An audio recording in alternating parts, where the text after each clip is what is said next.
Assalamualaikum warahmatullahi wabarakatuh. Apa kabar anak-anak kelas 6 SD Muhammadiyah 8 Surabaya yang soleh dan soleha? Semoga kita semua dalam keadaan sehat dan selalu tetap semangat dalam mengerjakan amal kebaikan. Anak-anakku, pada minggu kemarin kita telah belajar tentang perkembangbiakan tumbuhan secara generatif.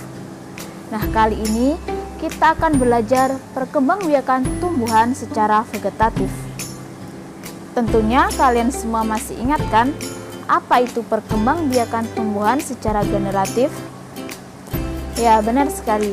Perkembangbiakan tumbuhan secara generatif adalah perkembangbiakan yang melibatkan dua induk, yaitu induk jantan dan induk betina. Lalu, apa itu perkembangbiakan tumbuhan secara vegetatif? Perkembangbiakan tumbuhan secara vegetatif adalah perkembangbiakan yang hanya melibatkan satu induk saja. Artinya, pada perkembangbiakan ini tidak ada pertemuan antara sel kelamin jantan dan sel kelamin betina. Tujuan dari perkembangbiakan ini adalah untuk menghasilkan individu baru yang mempunyai sifat mirip dengan induknya. Perkembangbiakan vegetatif terdapat dua jenis, yaitu perkembangbiakan vegetatif alami dan perkembangbiakan vegetatif buatan. Yang pertama adalah perkembangbiakan vegetatif alami. Perkembangbiakan ini terjadi melalui beberapa bagian tubuh dari induknya. Beberapa bagian tubuh tumbuhan yang bisa dijadikan sebagai alat perkembangbiakan secara vegetatif alami yaitu spora, tunas, akar tinggal, umbi batang, umbi akar, umbi lapis, tunas adventif, dan geragi.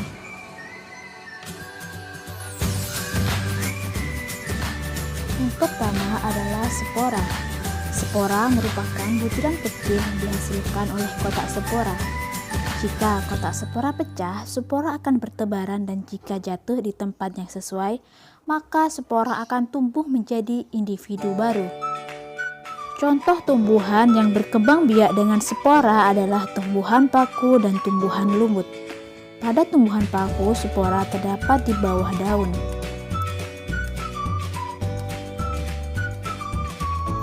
Yang kedua adalah tunas. Tunas merupakan tumbuhan muda yang tumbuh dari bagian tubuh induk tumbuhan. Contoh tumbuhan yang dapat berkembang biak dengan tunas adalah bambu dan pisang. Tentunya kalian sering menjumpai kedua tumbuhan ini kan? Yang ketiga adalah akar tinggal. Akar tinggal sering disebut dengan ringpang atau rizoma. Rizoma adalah bagian batang yang tumbuh mendatar di dalam tanah. Bentuknya mirip seperti akar, akan tetapi berbuku-buku dan pada ujungnya terdapat tunas yang akan tumbuh menjadi individu baru. Contoh tumbuhan yang berkembang biak secara vegetatif dengan menggunakan rizoma adalah jahe, lengkuas, dan temulawak. Selanjutnya adalah umbi batang. Umbi merupakan bagian tumbuhan yang menggembung di dalam tanah karena menyimpan cadangan makanan. Pada permukaan umbi batang terdapat mata tunas yang akan tumbuh menjadi tunas. Tunas akan tumbuh menjadi tumbuhan baru.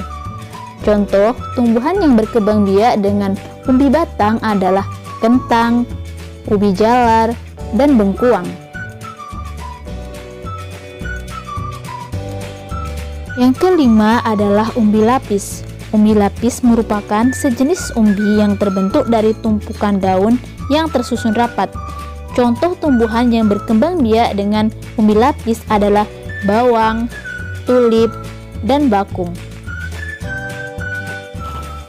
Yang keenam adalah umbi akar. Contoh tumbuhan yang berkembang biak dengan umbi akar adalah singkong dan wortel. Umbi akar merupakan bagian akar yang membesar karena berisi cadangan makanan. Umbi akar tidak memiliki mata tunas. Oleh sebab itu umbi akar ini bukan termasuk alat perkembangbiakan. Jika kalian ingin menanam umbi akar, maka harus disertakan dengan pangkal batangnya agar bisa tumbuh menjadi tumbuhan baru. Yang ketujuh adalah tunas adventif. Tunas adventif terdapat pada tepi daun atau akar tumbuhan.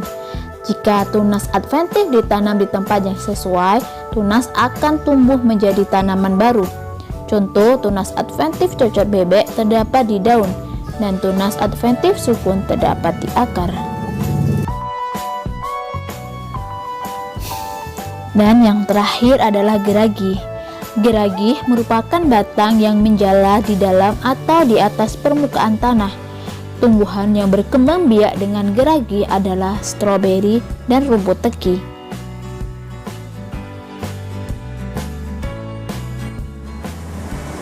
Selanjutnya adalah perkembangbiakan tumbuhan secara vegetatif buatan. Perkembangbiakan tumbuhan secara vegetatif buatan dapat terjadi karena bantuan manusia. Tujuan dari perkembangbiakan ini adalah untuk menghasilkan tumbuhan yang berkualitas. Tumbuhan berkualitas artinya tumbuhan yang berbuah lebat, tahan terhadap penyakit, dan mempunyai akar yang kuat. Kita dapat melakukan perkembangbiakan tumbuhan secara vegetatif buatan dengan cara mencangkok, okulasi, sambung, rootstock, dan juga runduk. Yang pertama adalah cangkok. Mencangkok adalah perkembangbiakan vegetatif dengan cara mengupas kulit batang dan membungkus dengan tanah humus agar akar dapat tumbuh pada bagian batang yang dikupas tersebut. Syarat tumbuhan yang dapat dicangkok adalah memiliki batang yang berkayu. Tahap mencangkok yaitu 1. Dahan dikupas sampai terlihat bagian putihnya. Yang kedua, dahan yang sudah bersih ditutup dengan tanah humus. Selanjutnya, dahan dibungkus dengan plastik dan diberi lubang-lubang kecil. Setelah beberapa hari, maka akar akan muncul di dahan yang ditutup plastik tersebut. Setelah akar muncul, maka dahan dipotong dan dipindahkan ke pot atau di tanah. Kelebihan dari mencangkok yaitu 1. Berbuah lebih cepat jika dibandingkan menanam dengan biji. 2. Memiliki sifat yang sama dengan induknya, namun juga memiliki kekurangan yaitu 1. Akar tanaman kurang kuat. Yang kedua, umur tanaman lebih pendek. Yang kedua adalah stek. Syarat utama tumbuhan yang dapat di stek adalah masih memiliki mata tunas dari bagian tumbuhan. Bagian tumbuhan yang dapat di stek adalah batang dan daun. Tahap menstek yaitu 1. Dahan dipotong dan dipindahkan ke pot atau di tanah. Yang kedua, tanam hasil potongan tersebut di tanah yang subur. Dan yang terakhir, akar akan muncul dari batang dan tumbuh menjadi tumbuhan baru. Yang ketiga adalah sambung. Sambung adalah perkembangbiakan tanaman dengan menggabungkan dua batang tanaman yang sejenis. Tujuannya adalah menggabungkan sifat-sifat unggul dari dua tanaman sehingga diperoleh tanaman yang memiliki sifat-sifat unggul. Cara menyambung yaitu potonglah batang tanaman berbentuk huruf V untuk batang bawah dan berbentuk huruf V terbalik untuk batang atas. Selanjutnya sambungkan kedua batang tanaman lalu ikatlah dengan plastik. Selanjutnya adalah okulasi. Okulasi atau tempel adalah perkembangbiakan tumbuhan dengan cara menempelkan tunas suatu tanaman ke batang tanaman lain. Tujuan dari okulasi adalah memperoleh tanaman yang memiliki sifat unggul, gabungan dari dua sifat tanaman yang baik. Tahap okulasi yaitu yang pertama, iris kulit batang induk. Yang kedua, iris kulit tanaman yang memiliki tunas selebar irisan pada tanaman induk lalu tempelkan pada tanaman induk. Yang terakhir, ikatkan bagian atas dan bawah tunas dengan plastik, maka tunas yang ditempel akan tumbuh. Yang terakhir adalah runduk. Runduk merupakan perkembangbiakan vegetatif dengan cara merundukkan atau membenamkan bagian batang suatu tumbuhan di dalam tanah. Syarat utama perkembangbiakan dengan cara runduk adalah masih mempunyai batang yang mudah dibengkokkan. Nah anak-anak, itulah tadi pembelajaran tentang perkembangbiakan tumbuhan secara vegetatif. Untuk uji kompetensi, silakan kalian kerjakan buku pendamping IPA halaman 8, soal nomor 1, dan halaman 10 sampai halaman 12, soal nomor 1 sampai dengan 20.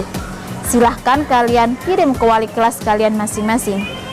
Sekian pembelajaran hari ini. Sampai jumpa pada pembelajaran selanjutnya. Bu Aini akhiri. Wassalamualaikum warahmatullahi wabarakatuh.